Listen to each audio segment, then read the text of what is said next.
Hello dear students, welcome to Gurukul Vishwamitra YouTube channel. Dear students, তোমরা জানো PSC কিন্তু তার অফিসিয়াল ওয়েবসাইটে গতকাল আইডিও মানে ইন্ডাস্ট্রিয়াল ডেভেলপমেন্ট অফিসারের নতুন নিয়োগের ইন্ডিকেটিভ নোটিশ কিন্তু ওয়েবসাইটে আপলোড করেছে। তো তোমরা জানো যে আইডিও যেটা আছে ইন্ডাস্ট্রিয়াল ডেভেলপমেন্ট অফিসার, ঠিক আছে, তার যে নিয়োগ সেটা কিন্তু আগে যেটা হয়েছিল সেটা হলো 2019-এ হয়েছিল। তারপরে মানে 6 বছর পরে কিন্তু আবার নিয়োগ হতে চলেছে। তার মানে কিন্তু গত বছর যত ভ্যাকান্সি ছিল তার থেকে এইবার কিন্তু ভ্যাকান্সি একটু হলেও বেশি হওয়ার সম্ভাবনা কিন্তু আছে। আর এই ভ্যাকান্সি ছাড়াও আর যা যা জিনিস আছে, যা যা তথ্য আছে আইডিও রিলেটেড মানে ইন্ডাস্ট্রিয়াল ডেভেলপমেন্ট অফিসার রিলেটেড যা যা তথ্য আছে A to Z তথ্য আমরা কিন্তু আজকে ডিসকাশন করব। যেমন কি যোগ্যতা মানে আইডিও হওয়ার জন্য বা পরীক্ষা দেওয়ার জন্য যে যোগ্যতা, সেই যোগ্যতা আর আমরা ডিসকাস করব। বয়স, কত বছর বয়স পর্যন্ত পরীক্ষা তুমি দিতে পারবে সেটা ডিসকাস করব। সিলেবাস আর এক্সাম প্যাটার্ন সেটাও ডিসকাস করব। বেতন, বেতন মানে গ্রস বেতন ইন হ্যান্ড কত হতে পারে তার বেতন। পোস্টিং, কোথায় কোথায় আইডিও পোস্টিং থাকে। তারপর প্রমোশন কীরকম হয় তাদের, এবং জব প্রোফাইল, সবই কিন্তু তথ্য তুমি এই ভিডিওতে পেয়ে যাবে। অতএব তোমরা কিন্তু ভিডিওটা শেষ অবধি দেখবে, আমাদের সাথে থাকো। ভিডিওটা শুরু করছি, ঠিক আছে? আচ্ছা, প্রথমেই আমরা দেখে নিচ্ছি কালকের মানে গতকালকের যে ইন্ডিকেটিভ অ্যাডভার্টাইজমেন্ট নাম্বার 15, যেটা কিনা WBPSCর ওয়েবসাইটে প্রকাশিত হয়েছিল, সেটা আমরা দেখে নিচ্ছি। অ্যাডভার্টাইজমেন্ট নাম্বার 15, ঠিক আছে, 2024। এখানে বলা ছিল কি industrial development officer, directorate of MSME মানে মাইক্রো স্মল মিডিয়াম এন্টারপ্রাইজেস, এই যে ডিরেক্টরের আন্ডারে সেটা নিয়োগটা হবে। পোস্টের নাম এটা বলা ছিল আইডিও। আর ভ্যাকান্সিস কি আছে, ভ্যাকান্সিস কিন্তু ওয়েবসাইটে মানে ডিটেল নোটিফিকেশন যেটা আছে, ডিটেল নোটিফিকেশন সেটা কিন্তু ওয়েবসাইটে কিছুদিনের মধ্যেই বের করবে। তবে আমাদের কিন্তু জানা উচিত যে একটা কিন্তু কেস, ওবিসি রিলেটেড একটা কেস কিন্তু কোর্টে চলছে, যেটার কিন্তু নিষ্পত্তি না হওয়া অবধি পিএসসি ডিটেল নোটিফিকেশনটা বের করছে না। ঠিক আছে, আমরা দেখে নিই কি কি আছে এই আইডিওর, সব তথ্য আমরা দেখে নিই, ঠিক আছে? তাহলে পোস্টের নাম তুমি জানো কি, ইন্ডাস্ট্রিয়াল ডেভেলপমেন্ট অফিসার। আচ্ছা, ডাইরেক্টরেট অফ MSME মানে micro small and medium enterprises. Micro মানে ক্ষুদ্র, ছোট এবং মাঝারি যেসব শিল্প বা উদ্যোগ আছে তাই তার ডাইরেক্টরেট, ঠিক আছে? আর ডিপার্টমেন্ট MSME অ্যান্ড টেক্সটাইল, ঠিক আছে, under the government of West Bengal মানে স্টেট গভর্নমেন্টের কিন্তু এটা একটা চাকরি। আচ্ছা, স্যালারি, স্যালারি কি হতে পারে? স্যালারি কিন্তু আছে কি গ্রেড পে, গ্রেড পে কি বলা আছে, গ্রেড পে 3900 মানে 3900। তাহলে এই গ্রেড পে যেটা আছে সেটা কিন্তু গ্রুপ বি অফিসারের গ্রেড পে, ঠিক আছে, গ্রুপ বি লেভেল 10। আচ্ছা, লেভেল 10 অফিসারের যে গ্রেড পে হয় সেটার বেসিক পে কত হয়? বেসিক পে হয় 32,000 কিন্তু 100। এরকম ডিটেল ভাবে কত স্যালারি হতে পারে সেটা কিন্তু তুমি কোথাও পাবে না, শুধু আমাদের এখানে ছাড়া। তাহলে টোটাল গ্রস স্যালারি কত হবে? টোটাল গ্রস স্যালারি কত হবে? 38,738 টাকা এখনকার হিসাবে মানে বেসিক যদি হয় 32,100, তাহলে ডিএ হয়ে যাবে 14% রেট, তাই না? 14% ডিএ মানে বর্তমান যে ডিএ রেটটা আছে 14% ডিএ হিসাবে এত টাকা। এইচআরে 12% রেটে কত হবে? এত টাকা। 500 টাকা হয়, তোমরা জানো যে মেডিকেল অ্যালাওয়েন্স হয়, সেটা ধরে গ্রস স্যালারি হবে এত। এখন ডিপেন্ড করবে সে কত টাকা কাটাচ্ছে জিপিএফে, কত টাকা, 200 টাকা কাটাবে কিসে, 200 টাকা কাটাবে পিট্যাক্সে, তাই না? আচ্ছা, এগুলো তারপরে জিস থাকে, তো এইসব কেটে ওভারঅল মোটামুটি বলতে পারি 35,000-এর মতো কিন্তু বর্তমান স্যালারি আছে। আচ্ছা, এসেনশিয়াল কোয়ালিফিকেশন কি দরকার আছে? কোয়ালিফিকেশন কি দরকার আছে? এই এক্সামটার জন্য, এই এক্সামটাতে তোমাকে বসার জন্য কিন্তু তোমাকে শুধুমাত্র যে কোনো ট্রেন্ডে তুমি থাকো, যে কোনো স্ট্রিমে পড়াশোনা করো, কোনো অসুবিধা নেই, শুধুমাত্র একটা ডিগ্রি দরকার আছে মানে গ্র্যাজুয়েশন দরকার আছে, ঠিক আছে? যদি তোমার গ্র্যাজুয়েশন না থাকে তাও কিন্তু তুমি এলিজিবল, যদি তোমার ডিপ্লোমা থাকে, ঠিক আছে? ডিপ্লোমা কিসে? ডিপ্লোমা থাকতে হবে কিসে? ইঞ্জিনিয়ারিং অ্যান্ড টেকনোলজিতে, ইঞ্জিনিয়ারিং অ্যান্ড টেকনোলজিতে, ঠিক আছে? বুঝতে পারলে? নেক্সট, আচ্ছা, এখানে ওয়েবসাইটটা দেওয়া আছে ডিরেক্টরেট অফ এমএসএমই, ঠিক আছে। এইখানে কি হয় দেখো, এখানে বিভিন্ন রকমের কুটির শিল্প, হস্তশিল্প, তাই না, হস্তশিল্প, তারপরে বিভিন্ন রকমের স্মল মিডিয়াম ইন্ডাস্ট্রি যেসব আছে সেগুলোর কিন্তু কাজ যেটা হয়, তাদের যেই ডিরেক্টরেটটা সেটা কিন্তু এটা, ঠিক আছে, তার আন্ডারে আইডিওদের কাজ করতে হয়, ঠিক আছে। আচ্ছা, এজ মানে বয়স, এই পরীক্ষায় বসার জন্য তোমার বয়স, যদি তুমি ইউআর হয়ে থাকো মানে আনরিজার্ভ ক্যাটাগরি হয়ে থাকো, তাহলে কিন্তু বয়স 39, ম্যাক্সিমাম 39 মানে 39, ঠিক আছে। এজ কনসেশন কখন হবে, যখন যদি এসসি অথবা এসটি ক্যান্ডিডেট হও, তাহলে 5 বছরের এজ কনসেশন থাকে, মানে বয়সের ছাড় থাকে। আর 3 বছরের বয়সের ছাড় থাকে কাদের, ওবিসিদের। আর যারা পিডব্লিউডি ক্যান্ডিডেট আছো মানে পার্সন উইথ ডিসেবিলিটিস, তারা কিন্তু 45 বছর বয়স পর্যন্ত পরীক্ষায় বসতে পারবে, ঠিক আছে। Next, syllabus and exam pattern.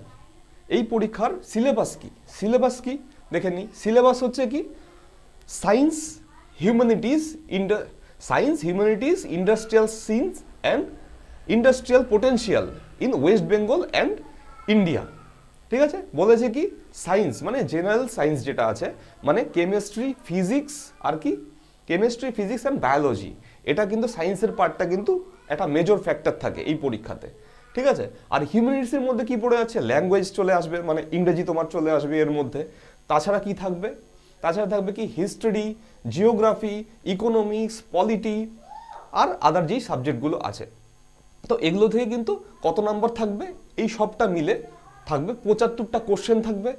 মানে প্রিলির কথা বলছি আমি, মানে প্রিলি একটাই রিটেন এক্সাম হয়, সেটা হলো 100 নম্বরের হয়। টোটাল নাম্বার কত, 100 নাম্বার। 100 নম্বরের মধ্যে 75 নাম্বার থাকবে কিন্তু এই যেটা বললাম আমি, science, humanities and industrial scene, মানে আমাদের ওয়েস্ট বেঙ্গলে ইন্ডাস্ট্রিয়াল সিন কীরকম আছে, আর ইন্ডিয়াতে ইন্ডাস্ট্রিয়াল সিন এবং পোটেনশিয়াল কি আছে তার উপরে কিন্তু কোশ্চেন থাকবে। অতএব তোমাদের এটার একটা নলেজ দরকার আছে। আচ্ছা, 75টা কোশ্চেন থাকবে, 75 মার্কস থাকবে এখানে। আর mental ability test and arithmetic, মানে রিজনিং অ্যান্ড অ্যারিথমেটিকের উপরে টোটালি তোমার 25 নাম্বার থাকবে। তাহলে 75 আর 25 দুটা হলো, প্রত্যেক কোশ্চেনের জন্য 1 নাম্বার করে থাকবে, এই জন্য 75টা কোশ্চেন 75 নাম্বার, 25টা কোশ্চেন 25 নাম্বার, আর টোটাল 100টা কোশ্চেন 100 মার্কসের মধ্যে পরীক্ষা। টোটাল টাইম থাকবে 1.5 ঘন্টা, বুঝতে পারলে? ঠিক আছে, দেখে নিচ্ছি। আচ্ছা, একটা জিনিস শোনো, ইন্টারভিউ সেকেন্ড কি আছে, তুমি তুমি রিটেন পরীক্ষায় পাস করলে তারপরে কিন্তু তুমি ইন্টারভিউয়ের জন্য ডাক পাবে। এখন ইন্টারভিউ কত মার্কস দেওয়া থাকবে সেটা কিন্তু পিএসসি ডিসাইড করবে, নোটিফিকেশনে বলে দিবে। আচ্ছা, পোস্টিং আইডিও যারা মানে ইন্ডাস্ট্রিয়াল ডেভেলপমেন্ট অফিসার যারা, তাদের পোস্টিং কিন্তু দুইখানে হতে পারে। একটা কি, কোথায়, একটা হলো ডিস্ট্রিক্ট ইন্ডাস্ট্রি সেন্টার মানে ডিআইসি। তোমরা জেনে থাকো ডিআইসি কি, ডিআইসি হলো এমন একটা প্রতিষ্ঠান যেই প্রতিষ্ঠান কি করে, ডিস্ট্রিক্ট লেভেলে বিভিন্ন যারা মানে উদ্যোগপতি আছে বা শিল্পপতি আছে, যারা কিনা স্মল, মিডিয়াম এবং মাইক্রো লেভেলের যারা ইন্ডাস্ট্রি করছে বা করবে, তাদের বিভিন্নভাবে সহযোগিতা কিন্তু করে ডিস্ট্রিক্ট লেভেলে। তাহলে ডিআইসি যেই প্রতিষ্ঠানটা, সেই প্রতিষ্ঠানে কিন্তু ইন্ডাস্ট্রিয়াল ডেভেলপমেন্ট অফিসাররা নিয়োগ থাকে। এবং এটা মনে রাখা উচিত যে ইন্ডাস্ট্রিয়াল ডেভেলপমেন্ট অফিসাররা কিন্তু ব্লক লেভেলে প্রত্যেকটা ব্লকে industrial development officer under BDO, ঠিক আছে, বিডিওর আন্ডারে কিন্তু থাকে, ঠিক আছে, বিডিওর আন্ডারে কাজ করে। তারা কি করে, আচ্ছা তারা কি করে সেটা কিন্তু আমরা দেখে নিব। তাহলে এই গেল পোস্টিং।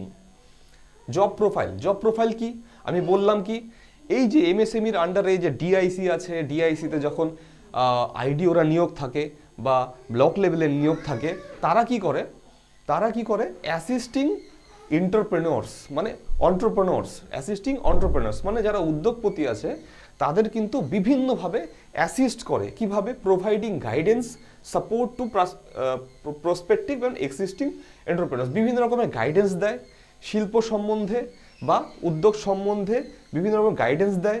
তারপরে অফারিং ইনফরমেশন, বিভিন্ন রকম ইনফরমেশন শেয়ার করে, assisting with the preparation and submission of necessary applications and documents, বিভিন্ন রকমের অ্যাপ্লিকেশন যেটা সরকারি সংস্থার কাছে দিতে হয়, সেই অ্যাপ্লিকেশনগুলো দেওয়া থেকে শুরু করে বিভিন্ন ডকুমেন্টেশনের যে প্রসিডিওর আছে সেটা কিন্তু জানায় কাদের, উদ্যোগপতিদের জানায়, ঠিক আছে। তো এই কাজটা কিন্তু ব্লক লেভেলে এবং ডিস্ট্রিক্ট লেভেলেও কখনো কখনো সে করে থাকে কারা, আইডিওরা। আর আইডিওরা কি কার আন্ডারে কাজ করে, আইডিওরা ডিআইসির মানে ডিআইসির যে জেনারেল ম্যানেজার থাকে, ডিআইসি মানে ডিস্ট্রিক্ট ইন্ডাস্ট্রি সেন্টার, তার যে জেনারেল ম্যানেজার থাকে তার আন্ডারে কিন্তু কাজ করে। আচ্ছা, এদের আরও কাজ আছে কি, যেটা বললাম আমি, কোঅর্ডিনেটিং উইথ দ্য ডিআইসি, মানে ডিআইসি যে কাজ যেটা আছে সেই কাজটা কিন্তু ডিস্ট্রিক্ট লেভেলে হেল্প করে কারা, আইডিওরাও কিন্তু হেল্প করে। আচ্ছা, মনিটরিং অ্যান্ড রিপোর্টিং, তাহলে যেই ব্লক লেভেলে যেই কাজটা ওরা করছে, মানে বিভিন্ন রকম উদ্যোগপতিদের বিভিন্ন রকমের লোন পাওয়ার ক্ষেত্রে, গভর্নমেন্ট ইনসেন্টিভ পাওয়ার ক্ষেত্রে যেই কাজগুলো ওরা করে বা সহায়তা প্রদান করে, সেইটা যে রিপোর্টটা, ঠিক আছে, সেই রিপোর্টগুলো সেটা কিন্তু হায়ার অথরিটির কাছে পাঠায় এবং বিভিন্ন তথ্য বা ইনফরমেশনও কিন্তু হায়ার অথরিটির কাছে পাঠায় কারা, আইডিওরা, ঠিক আছে। এই ছিল তাদের জব প্রোফাইল, ঠিক আছে।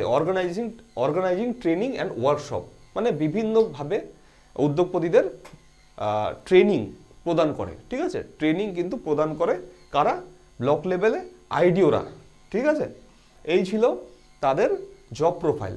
তাদের যদি প্রমোশনের দিকটা আমি দেখি, প্রমোশন কোথায়, আমরা বললাম যে ব্লক লেভেলে তারা পোস্টেড থাকে বা ডিআইসিতে পোস্টেড থাকে, তারপরে কিন্তু তারা কিন্তু ডিআইসির ম্যানেজারিয়াল লেভেলে যায়, বা তারপরে অ্যাসিস্ট্যান্ট ডিরেক্টর, বা তারপরে ডেপুটি ডিরেক্টর, তারপরে যারা যারা তার পারফরমেন্সের উপর ডিপেন্ড করে আমরা বলতে পারি যে সে কীরকমভাবে তারা প্রমোট করবে, তাই না, ফিউচারে। তো ম্যাক্সিমাম, খুব রেয়ারলি হলেও ম্যাক্সিমাম কিন্তু জয়েন্ট ডিরেক্টর পর্যন্ত তারা হতে পারে, তার বেশি কিন্তু হয় না। কারণ তারপরে যেটা হয়, তারা আইএস র্যাঙ্কের অফিসাররা থাকে, মানে ডিরেক্টর লেভেলে সেটা কিন্তু আইএস অফিসাররা থাকে। তো আমরা বলতে পারি যে আইডিওর যে প্রমোশনাল স্কেলটা আছে সেটা কিন্তু খুবই ভালো, ঠিক আছে।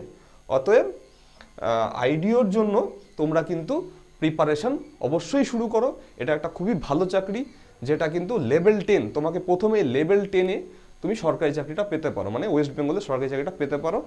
যদি তোমার পরিশ্রমের উপর ডিপেন্ড করে তুমি কিন্তু সেই চাকরিটায় উত্তীর্ণ হওয়ার যথেষ্ট সম্ভাবনা থাকবে, ঠিক আছে। আচ্ছা, আমরা ডিসক্রিপশানে প্রিভিয়াস ইয়ার মানে 2019-এর যে কোশ্চেন পেপার এসছিল পরীক্ষাতে, সেটা কিন্তু ডিসক্রিপশানে আমি দিয়ে দিচ্ছি। শেষ পর্যন্ত ভিডিওটা দেখার জন্য ধন্যবাদ। Tata, by.